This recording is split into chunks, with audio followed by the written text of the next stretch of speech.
8 नवंबर 2022 को पड़ेगा साल का आखिरी और दूसरा चंद्र ग्रहण। जय माता दी। मेरा नाम पंडित प्रकाश जोशी।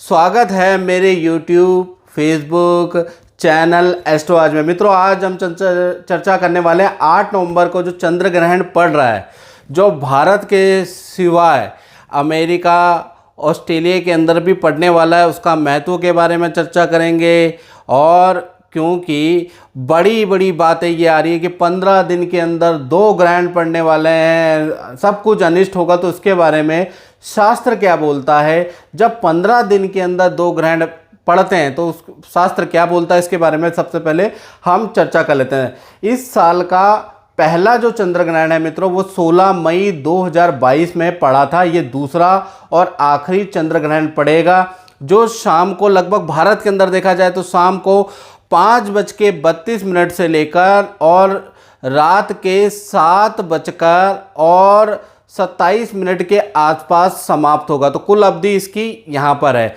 तो कुल मिला के देखा जाए तो भारत के 200 नगरों के अंदर ये कार्तिक मास पूर्णिमा को ये चंद्र ग्रहण पड़ने वाला है, 200 नगरों के अंदर।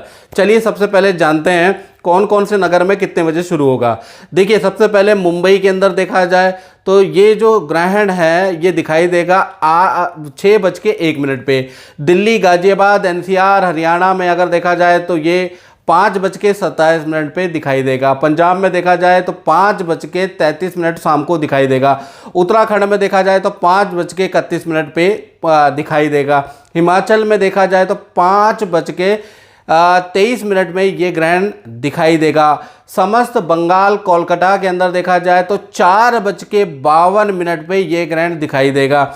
मध्य प्रदेश में देखा जाए तो 5:36 पे ये ग्रहण दिखाई देगा। राजस्थान में देखा जाए तो 5:37 से चंद्र ग्रहण दिखाई देगा।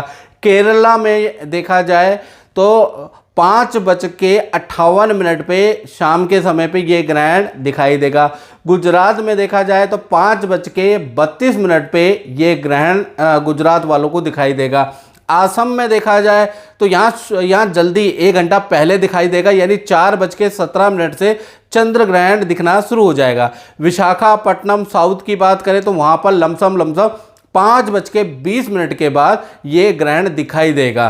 तो ये देखा जाए तो भारत के 200 नगरों के अंदर इसका प्रभाव है, जिसमें से विशेष मैंने आपको आपके राज्य बता दिए हैं।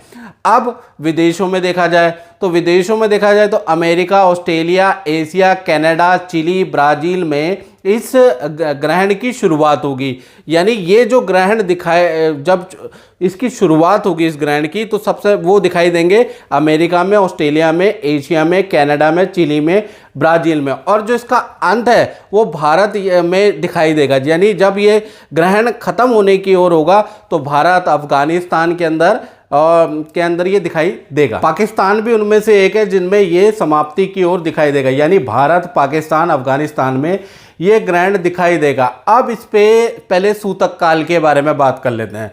तो सूतक काल हमेशा सूर्य ग्रहण का 12 घंटे पहले और चंद्र ग्रहण का 9 घंटे पहले सूतक लग जाता है। तो देखा जाए तो सुबह 8 नवंबर 2022 को सुबह 8:27 पर ये सूतक काल लग जाएगा। अब सूतक और ग्रहण में क्या करें क्या ना करें, ये बहुत प्रश्न होता है। तो देखा जाए तो पहला चीज़ मैं बता देता हूँ कि क्या करना है ग्रहण के अंदर और सूतक में क्या करना, उसके बारे में मैं आपको चर्चा कर लेता हूँ। तो स्नान कर सकते हैं, दान कर सकते हैं, जाप कर सकते हैं, मंत्र सिद्धि कर सकते हैं। तीर्थ का जल हो तो उससे स्नान करना सर्वश्रेष्ठ होता है। ध्यान करना, हवन करना सूतक काल में ग्रहण जब लग रहा उस समय पे अति श्रेष्ठ होता है। तो देखा जाए तो शास्त्र भी इस बात को चर्चा करते हैं। शास्त्र कहते हैं कि संतान जन्मनि यज्ञ, यानी संतान से संबंधित कोई भी इशू चल रहा है या संतान बाधा से आप ग्रसित हैं या संतान से संबंधित या संतान के करियर से अगर आप परेशान हैं, तो ऐसे में संतान जन्मनि यज्ञ, यानी ग्रहण जब लग रहा हो उस समय पे यज्ञ करना चाहिए। धन वृद्धे च दानम, यानी धन वृद्धे च दानम, यानी कि इसका मतलब कि रोजगार से परेशान है, विद्या से परेशान है, धन में वृद्धि नहीं हो रही, तो उस समय पे आपको ग्रहण काल के अंदर जब ग्रहण लग रहा है तो चंद्रमा से संबंधित वस्तु यानी कि चावल, चीनी 1.25 किलो आपको ले लेनी है और उसको निकाल लेनी है और उसको दान के लिए रख देनी है। और जब ये ग्रहण समाप्त हो जाए या अगले दिन आप किसी गरीब को दान दे सकते हैं, लेकिन निकालना उसी में है। इसलिए शास्त्र में लिखा है धन वृद्धे च दानम, धन की वृद्धि, धन से संबंधित प्रॉब्लम या उन्नति से संबंधित, रोजगार से संबंधित प्रॉब्लम के लिए क्या किया जाता है, इसके लिए दान किया जाता है। क्योंकि चंद्र ग्रहण है तो चंद्रमा का ही मंत्र का जाप करना है, यानी ओम सोम सोमाय नमः, इस मंत्र का जाप कर सकते हैं, इसी मंत्र का हवन भी कर सकते हैं और आपको सफ़ेद वस्तु इसमें दान करनी है, याद रखिएगा। अब ग्रहण के दौरान क्या ना करें, याद रखिएगा। बहुत लोगों की ये दुविधा होती है कि ग्रहण में क्या नहीं किया जाता। तो ग्रहण में या सूतक के अंदर आप देखा जाए तो मूर्ति को स्पर्श नहीं करना है, याद रखिएगा। आपको भोजन नहीं करना है, मैथुन, निद्रा, नाखून नहीं काटा जाता है, या शरीर में तेल या बालों में तेल नहीं लगाया जाता है जब सूतक होता है, जब ग्रहण होता है, ये याद रखिएगा। साथ ही साथ एक इम्पॉर्टेंट चेंज, ग्रहण के दौरान या सूतक काल में जिस दिन ग्रहण लग रहा हो उस दिन झूठ बोलना भी अच्छा नहीं माना जाता है। और स्त्री, चाहे माँ हो, बहन हो, बेटी हो, पत्नी हो, उनका अपमान भी नहीं करना चाहिए, खासकर चंद्र ग्रहण में, क्योंकि चंद्रमा स्त्री कारक ग्रह है। तो याद रखिएगा, सम्मान दीजिएगा, अपमान ना कीजिएगा, नहीं तो लेने के देने पड़ सकते हैं। चलिए, ये हो गया। अब सूतक काल के अंदर या ग्रहण के अंदर क्या कर सकते हैं, क्या गुंजाइश है करने की, इसके बारे में बात कर लेते हैं। कुछ लोग रोगी होते हैं, बीमार होते हैं, बच्चे होते हैं, तो उनका भोजन वोजन की भी दुविधा होती है, तो क्या करना चाहिए। तो सूतक काल के दौरान या ग्रहण काल के दौरान बच्चे हो, वृद्ध हो, रोगी हो और गर्भवती स्त्रियां हो, कान के खोल के आप सुन ले, आप दूध, दही, चटनी से बनी हुई वस्तुएं ग्रहण कर सकती है। शास्त्र आपको अनुमति देता है, यानी दूध आप ले सकते हैं, दही आप ले सकते हैं, लिक्विड चटनी आप ले सकते हैं और इस तरह की चीज़ों का सेवन आप कर सकते हैं। दूध से बनी हुई चीज़ें खा सकते हैं, कोई रोक टोक नहीं है। साथ ही साथ दवाइयाँ आप ले सकते हैं, सूतक काल में दवाई ले लीजिए तो अच्छा रहेगा। और अब हम चर्चा करते हैं कि ये जो 15 दिन के अंदर जो 2 ग्रहण बन रहे हैं, इसका क्या प्रभाव है, क्या दुनिया हिल जाने वाली है, इसके बारे में चर्चा करते हैं। देखिए, 15 दिन के अंदर जब भी 2 ग्रहण पड़ जाते हैं तो उसका जो प्रभाव होता है देश दुनिया के ऊपर देखा जाए तो करीबन 2-3 महीने तक रहेगा, यानी 90 दिनों तक उसका प्रभाव रहेगा, शास्त्रीय बोलते हैं। तो यहाँ पर क्या हो रहा है, 15 दिन में 2 ग्रहण लग रहे हैं। पहला सूर्य ग्रहण जो लगा था वो 25 अक्टूबर 2022 को लगा था, ये आप जानते ही हैं। अब दूसरा क्या है, चंद्र ग्रहण लगने वाला है, वो लगेगा 8 नवंबर 2022 में। तो यानी कि 15 दिन के अंदर ही अंदर 2 ग्रहण लग रहे हैं। तो ऐसे में इसका जो है अच्छा और बुरा प्रभाव भी होता है, बुरा ही नहीं, अच्छा। उसका मोहिनीय ज्योतिष के अंदर अगर एक ही पक्ष के अंदर, ध्यान से सुनिएगा, अगर एक ही पक्ष के अंदर 2 ग्रहण लगते हैं तो उसका तो बहुत ही बुरा रिजल्ट है, जो कि 2019 में कोरोना की स्थिति में लगा था। और उसके बाद क्या हुआ था, 2019 में दिसंबर में और 1 नवंबर में लगा था सूर्य ग्रहण और चंद्र ग्रहण, और एक ही पक्ष के अंदर लगे थे। तो उसके बाद कोरोना आया, कितने लोग मरे आप जानते ही हैं। अभी क्या हो रहा है, ये स्थिति नहीं है। इस समय क्या है कि एक जो सूर्य ग्रहण है जो 25 अक्टूबर को लगा, वो लगा अमावस्या पे। अब दूसरा जो ग्रहण लगेगा वो कार्तिक मास में, यानी कहीं ना कहीं आपका पक्ष बदल जाता है। तो ऐसे में जब भी पक्ष बदल जाता है तो इसका जो प्रभाव होता है, अच्छा और बुरा दोनों प्रकार का प्रभाव होता है एक पक्ष के अंदर, यानी या कृष्ण पक्ष के अंदर 2 ग्रहण नहीं लगे या शुक्ल पक्ष के अंदर नहीं लगे, एक कृष्ण पक्ष के अंदर लग रहा है और एक शुक्ल पक्ष के अंदर लग रहा है। तो कुल मिला के इसका अच्छा भी रिजल्ट है और बुरा भी। अब क्या देश और दुनिया पे इसका प्रभाव पड़ने वाला है, इसके बारे में चर्चा कर लेते हैं। सबसे पहले क्योंकि ये ग्रहण का प्रभाव अमेरिका में, ऑस्ट्रेलिया में और रूस पे भी पड़ेगा, याद रखिएगा। तो कहीं ना कहीं रूस और यूक्रेन का जो युद्ध है उसमें ये ग्रहण आग में घी की तरह काम कर सकता है, यानी अगले 2-3 महीने ज़्यादा युद्ध से संबंधित चीज़ें आपको सुनाई देंगी यहाँ पर। दूसरा देखा जाए तो पाकिस्तान, अफगानिस्तान में भी इस ग्रहण का प्रभाव है। तो यहाँ जन विद्रोह हो सकता है, राजनीति डगमगा सकती है, युद्ध या हिंसा, जनता विद्रोह हो सकता है, या ये जो कंट्रियां हैं इसमें कुछ ना कुछ अपवाद आ सकता है 2-3 महीने, पाकिस्तान और अफगानिस्तान। बात कर ले, ये ग्रहण अमेरिका, ऑस्ट्रेलिया, कनाडा में भी पड़ रहा है, तो यहाँ पर भयंकर तूफान आ सकता है, समुद्री तूफान का प्रकोप यहाँ पर आ सकता है। ऐसा योग बन रहा है 2-3 महीने। इसी तरह से भारत में देखा जाए या एशिया में भी ये ग्रहण है, तो भारत में देखा जाए तो भूकंप की स्थितियाँ बन रही है, 2-3 महीने में कोई भूकंप आ सकता है। अब वो कितना भयंकर आएगा, क्योंकि हम भगवान तो है नहीं, हम तो कैलकुलेशन करके बता रहे हैं, तो वो चीज़ है, वो भी मेदिनी की किताब पढ़ के अच्छी तरह से शोध करके, क्योंकि आप लोग देखते हैं तो इसलिए इसका शोध करके हम लाएँ। अब क्या होता है कि 15 दिन के अंदर जब भी ग्रहण का अदल बदल होता है या 2 ग्रहण एक साथ लग जाते हैं, तो ऐसे में ज्योतिष पे तो प्रभाव पड़ता है। तो सूर्य ग्रहण और अब जो चंद्र ग्रहण 8 नवंबर को लग रहा है, इसका 12 राशियों पे प्रभाव रहेगा। 2-3 महीने अच्छा और बुरा प्रभाव रहेगा, ध्यान से सुने। सबसे पहले मेष राशि के बारे में बात कर लेते हैं। तो मेष राशि का जो प्रभाव है वो माता पिता को लेकर कष्ट रह सकता है, साथ ही साथ माता पिता से या फिर आपके वाद विवाद या तनाव रह सकते हैं। कोई वस्तु आपकी चोरी हो सकती है, गुम हो सकती है, ऐसा योग नज़र आ रहा है।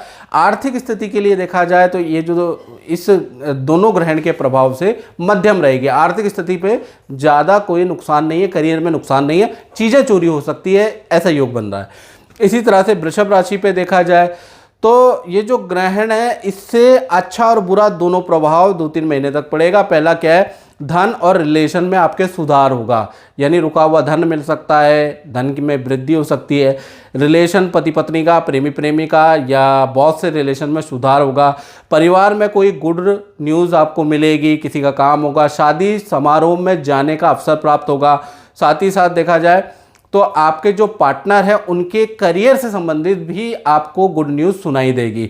तो कुल मिलाकर वृषभ राशि पे इस ग्रहण का प्रभाव वंडरफुल है। और मित्रों, आपको मेरा कार्यक्रम अच्छा लगता है तो शेयर करो ना, शेयर किया करो, ज़्यादा से ज़्यादा बढ़ाओ, कि अब बहुत रिसर्च और मेहनत करके हम लाते हैं आपके सामने। हम तुक्का नहीं मारते हैं मित्रों, हम पूरी रिसर्च शोध करके आपके सामने लाते हैं। कोई हम गूगल से, इंटरनेट से देख कर चीज़ें नहीं बनाते, हम उसके लिए पंचांग देखते हैं और उसके लिए मेदिनी या ज्योतिष की किताबें उसको पढ़ते हैं, तब आपके सामने रियल नॉलेज लेके आते हैं। तो इसलिए एक शेयर और सब्सक्राइब का हक तो हमारा बनता ही है, तो वो जरूर करें। अब बात कर लेते हैं मिथुन राशि की। तो मिथुन राशि में देखा जाए तो कहीं ना कहीं देखा जाए भाई को कष्ट रह सकता है इन 2-2.5 महीने, ये दोनों ग्रहों के प्रभाव की वजह से। लेकिन आपके लिए धन वृद्धि के लिए अच्छा है, कोई बड़ा काम आपको मिल सकता है। करियर में अचानक पद और काम का लाभ होगा, तो आपके लिए अच्छा है, लेकिन भाई के लिए इतना अच्छा नहीं है। कर्क राशि की अगर आप बात करें तो कर्क राशि में भी प्लस माइनस मतलब मध्यम रहेगा। माता पिता के स्वास्थ्य संबंधी कष्ट या माता पिता से विवाद हो सकता है। कुछ आर्थिक हानि आपको हो सकती है। परिवार को लेकर अशांति या क्लेश, तनाव, दुविधा रहेगी। अच्छा क्या है कि प्रॉपर्टी से संबंधित आपका काम बन सकता है, यानी प्रॉपर्टी या सरकारी से संबंधित कोई रुका हुआ काम आपका बन सकता है, ये अच्छा है। सिंह राशि की अगर बात करें तो सिंह राशि पे भी इसका अच्छा प्रभाव, बुरा प्रभाव दोनों है। पहले अच्छे के बारे में बात कर लेते हैं। तो ये जो 2-2.5-3 महीने हैं, इनमें धन पद में वृद्धि होगी, कोई ना कोई मान सम्मान में आपकी वृद्धि होगी। आपके बॉस, आपके उच्च अधिकारी आपकी बातों को मानेंगे और रिलेशन में भी सुधार होगा। चाहे आपके प्रेमी के रिलेशन हो, लव कपल हो आप, चाहे पति पत्नी हो, आपके रिलेशन में अच्छा सुधार होगा, रुका हुआ काम आपका बन जाएगा। अब परेशानी क्या होगी, इसका बुरा प्रभाव क्या है, संतान से संबंधित परेशानियां 2-2.5 महीने आपको परेशान कर सकती है। कन्या राशि की अगर बात करें तो कहीं ना कहीं इन 2 ग्रहणों के प्रभाव से 3 महीने कम से कम पद प्रमोशन के योग, काम में लाभ, सरकारी रुके हुए काम, कोर्ट कचहरी के रुके हुए काम आपके बन सकते हैं। स्वास्थ्य भी आपका अच्छा रहेगा। तो कन्या राशि पे इसका प्रभाव बहुत ही अच्छा है। अब बात कर लेते हैं तुला राशि का। तो तुला राशि पे अच्छा बुरा दोनों तरह का प्रभाव पड़ रहा है, क्योंकि पहले वाला जो ग्रहण पड़ा था वो तुला राशि में पड़ा था और ये मेष राशि में पड़ा है। तो कहीं ना कहीं तुला राशि पे अच्छा बुरा प्रभाव पड़ेगा। पहला, रुका हुआ काम आपका बनेगा, धन पद में वृद्धि होगी, आपके नाम में वृद्धि होगी, ठीक है ना। जो आपके विरोधी थे अब आपके पक्ष में आएंगे, आपको इज्जत देंगे। आपकी जो समस्या दुविधा चल रही थी उसका भी सॉर्ट आउट होगा। साथ ही साथ देखा जाए रिलेशनशिप में भी आपके सुधार होगा। जो लोगों से लड़ाइयाँ वाद विवाद हो रहे थे वो भी आप पैचअप होने लगेंगे। साथ ही साथ संतान और शादी संबंधी कोई अच्छी सूचना भी आपको प्राप्त होगी, चाहे आपकी या आपके परिवार से संबंधित। तो ये तो अच्छे काम है। बुरा क्या है? पिता से वाद विवाद या पिता को कोई किसी प्रकार का 2-2.5 महीने कष्ट रह सकता है। अब बात कर लेते हैं वृश्चिक राशि की। तो वृश्चिक राशि पे भी इसका अच्छा बुरा प्रभाव रहेगा। पहले अच्छा की बात करें तो प्रॉपर्टी से संबंधित 3 महीने के अंदर कोई काम हो सकता है, या बड़ा काम आपको मिल सकता है, बड़ी नौकरी का आपको ऑफर मिल सकता है। बुरा के बारे में बात करें तो स्वास्थ्य पे ध्यान रखें, स्वास्थ्य में खराबी रहेगी, माता के स्वास्थ्य में भी खराबी और परिवार में झगड़ा ज़्यादा रहेगा, ये याद रखिएगा। अब बात कर लेते हैं धनु राशि की। तो धनु राशि के लिए देखा जाए तो इसका अच्छा प्रभाव है, याद रखिएगा। यानी कि तीर्थ यात्रा के आपके योग बनते हैं, आपको कहीं ना कहीं ये तीर्थ यात्रा में ले जाएगा, आपकी इच्छा करेगी धार्मिक स्थानों को घूमने की।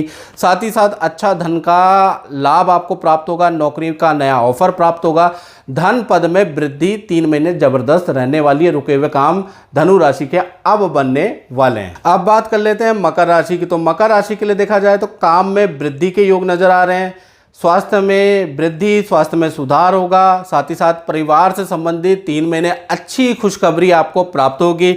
व्यापार करते हैं तो उसमें ज़बरदस्त आपको लाभ होगा, कोई डील आपको मिल सकती है। तो मकर राशि के लिए भी ग्रहण के बाद के महीने अच्छे हैं। अब बात कर लेते हैं कुंभ राशि की। तो कुंभ राशि के लिए देखा जाए तो ये ग्रहण का प्रभाव बहुत अच्छा है, यानी नया ऑफर आपको काम का, बिजनेस का, नौकरी का मिल सकता है। काम और नौकरी में पद धन में वृद्धि के योग नजर आ रहे हैं। वाहन खरीदने के या वाहन बदलने के योग आपके बनते हैं। विदेशों से आपको अच्छा लाभ हो सकता है, यानी ये विदेशी यात्रा भी हो सकती है या विदेशी संबंधी कोई ना कोई लाभ हो सकता है। मीन राशि की बात करें तो इनके लिए भी इस ग्रहण का अच्छा प्रभाव है और वो 3 महीने रहने वाला है। पद प्रमोशन में वृद्धि होगी। देखा जाए तो विदेशों से संबंधित कोई ना कोई खुशखबरी आपको प्राप्त होगी, ये याद रखिएगा। रुका हुआ धन आपको मिलेगा। साथ ही साथ करियर में अचानक आपकी वृद्धि हो जाएगी, अचानक ही नया ऑफर आपको मिलेगा। यानी कि इस 2 ग्रहण जो 15 दिन में आ रहे हैं, जिसमें पक्ष बदल रहा है, मीन राशि का एकदम से जो ग्राफ था वो ऊपर की ओर चला जाएगा, लेकिन 3 महीने के अंदर अंदर जाएगा। किसी का 10 दिन में जा सकता है, किसी का 1 महीने में जाएगा, किसी का 3 महीने तक का भी टाइम लग जाएगा। सबकी अपनी अपनी राशि होती है, याद रखिएगा। और राशि में 30 डिग्रियां होती हैं, तो जिनका 10 डिग्री है, किसी का 20 डिग्री पे बैठा है चंद्रमा, किसी का 30 डिग्री पे बैठा है, तो उस अनुसार रिजल्ट मिलता है। जिनका 30 डिग्री पे बैठा है चंद्रमा, उनको लेट फल मिलता है। जब भी उनकी महादशाएं अंतरदशाएं शुरू होती हैं, उनको लेट मिलता है। जिनका 10 डिग्री के अंदर अंदर चंद्रमा बैठा है, तो उनका चाहे अच्छी दशा शुरू होगी, चाहे कोई भी गोचर होगा, तुरंत असर होगा। बहुत बार आप लोग कहते हैं कि गुरुजी आप जो बताते हैं एकदम से घटित नहीं होता। उसका कारण है कि आपकी कुंडली में आपका जो चंद्रमा है उसको देखना है। वो अगर 10 डिग्री के अंदर अंदर बैठा है तो जल्दी आप पे चीज़ें लगेंगी अच्छी बुरी, और अगर 20 डिग्री के अंदर बैठा है तो मध्य में लगेंगी, और 30 डिग्री में है तो लेट लतीफ जाके लगेगी। जैसे शनि परिवर्तन हो गया, या नया साल आ रहा है, या ये ग्रहण पड़ रहा है, तो इसका असर आप पे आएगा, लेकिन थोड़ा धीमे आएगा। मित्रों, इस कार्यक्रम में इतना ही। मुझे दीजिए इजाज़त। जय माता दी।